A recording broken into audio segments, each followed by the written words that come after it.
3 top tips. So number 1 is gear, because you've got to get running gear to, of course, even feel like you're going to go running. It's great to have some running shoes and, of course, whatever you're going to wear. So we are going to do a deep dive into shoes. So for today, I'm just going to say whatever shoes you get, make sure they're comfortable. You want to put that shoe on and you should feel like, I feel really good in the shoe. It should not be that you have to break it in. You should just be able to put it on and be comfortable in that shoe. Same thing, whatever you're going to wear to run, you should feel very comfortable in it. So shorts, leggings, t-shirt, tank top, whatever it's going to be, make sure it's comfortable. So we'll say gear is number 1, and then we'll save the deep dive on what gear for another video, okay? So that's number 1 is gear. Number 2 is movement.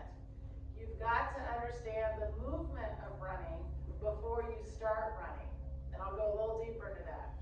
Number 3 is plan of action. So first I'm going to go get my gear. Second, I'm going to make sure I'm moving well. And then I'm going to start with my running plan. So this is important because most people skip number 2. Most people get number 1, no problem. We love to go buy shoes and clothes and gear, of course. So that's no problem. And then there's so many training plans, and they're all fantastic, by the way. There's so many good ones out there. I have really seen nothing but positive things out there. The challenge is, if I'm just getting started to run, so I get this training plan, and the training plan says, run 2 miles. Okay? So off I go to run. I got my gear, got my shoes on, I got my watch, so I've even got my route planned out. Then I go out to run. Well, how do I run? What am I supposed to be doing? Right? So it's interesting that we skip this whole middle part and we just go straight out to run. And then you're thinking, well, what do you mean, how do I run? Everyone knows how to run, right? Not really.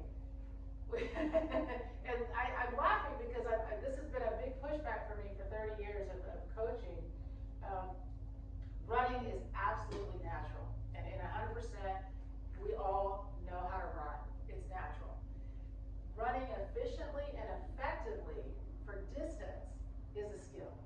And, it makes sense. Like, if I have to run from here to my car, it's very different than if I have to run 46.2 miles, And so it's important to understand that running itself is a skill. It's a sport.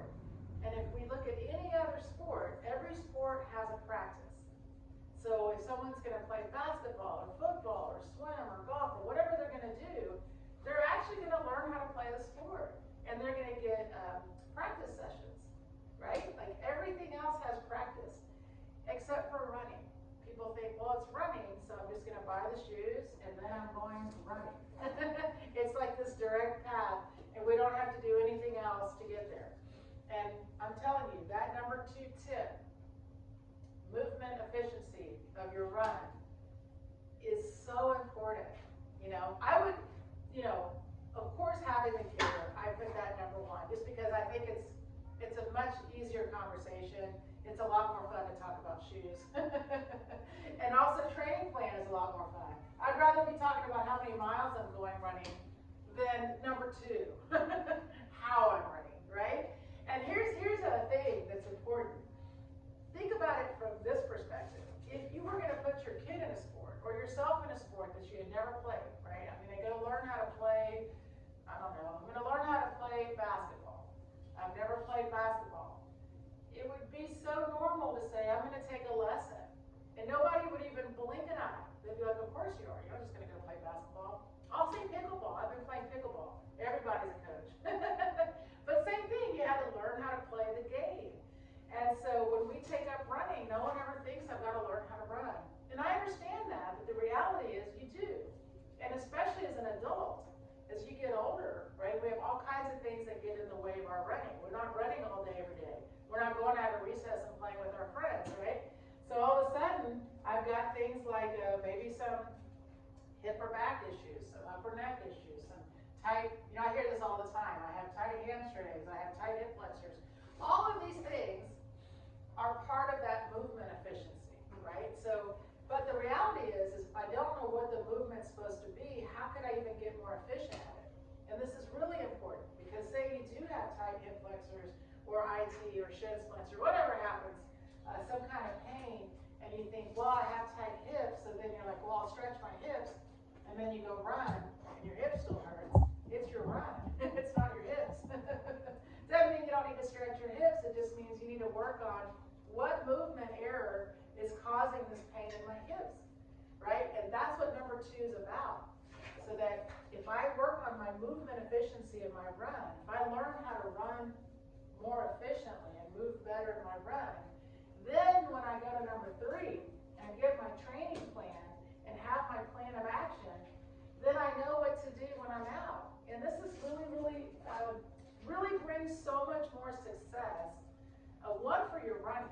I mean, lifetime. You can run forever. Once you know how to run, then the miles aren't so scary. Then the distance isn't quite as daunting because you have a plan of action already before you even start your training plan. And this is important too, because if you do start your training plan, and say you do go out for your mile run, and you're out and something happens, like you're running, and you're like, ooh, my IT band or my hip or my whatever, you can stop and reset. And this is important, guys. So a lot of times when people first start learning to run, they do like a run walk, which is fine. However, I'm a big fan of you're wanting to learn how to run. So use some time to do run practice. And this goes back to what I was saying about practice. So if in my plan of action, like I've had my movement looked at, I now have a plan of action to get more efficient in my running that also works with my plan of running. So what happens is when you're working on a movement, you've got progressions or drills, I call them drills.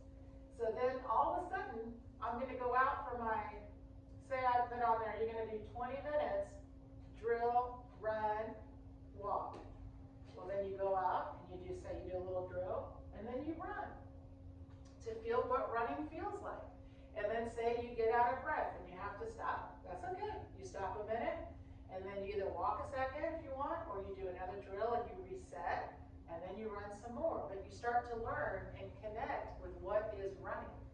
It's much different than just saying to yourself, okay, I'm just going to get from here to that tree, and I don't care how I get there, I'm just going to get there, which is what most people do. And you will adapt. I mean, if you do that, if you run to the tree and then run to the tree, eventually, guys, you will be running. However, how efficient is that? I didn't really learn anything. Mentally, I got there, so it's successful. But what if the difference was, here's how you should get to that tree. And then all of a sudden, you're getting there by doing something. So we will, of course, do a deep dive. We're going to do a full deep dive on movement efficiency for running, and I will take you through it. I will take you through how to be more efficient in your run. But just in a little segment now, I will tell you, it's very simple. There is a way to hold your body. It's alignment, right? In line. And then there's an action, a running action. It's called pulling. And so when you learn, this is what I'm supposed to be doing when I run, is pulling my foot, then okay, now I'm going to run from here to that tree. I'm going to lift my chest up, I'm going to hold my body up, and I'm going to pull my foot. You see, now you have a to-do. Much more successful of a sensation when you're starting to connect with what the feeling of running is, what the correct movement feels like. You're just going to get better and better and better at running. And what happens over time is you're still going to practice, but as you get better at the skill of running, you will have to stop less. You will be able to run more. And all of a sudden you're running. But you're not just running, you're more efficient at the movement. It's it's a great way to learn. So again, top 3 tips. I'm keeping this one short. So the top 3 tips for running. 1, get your gear. 2nd, get your movement looked at and get more efficient. And 3rd, have a plan of action. So 3 simple tips. And like I said, number 1, of course, sky's the limit. Go to the running shoe store, go online, have fun with it, look for something comfortable. I'm going to skip to number 3. There's all kinds of plans to find and follow, and of course we have them also. But those are both like very common, probably tips that are very easy to get done. It's that middle, that number 2 that I want you guys to really think about. And it's having, understanding the efficiency of running, that there is a way to run more efficiently, so you prevent injuries, you can run longer, of course you can run faster, and that's really what you want to work on, and before you have that plan of action, and then you can work along with that plan of action. So like I said, we're definitely going to give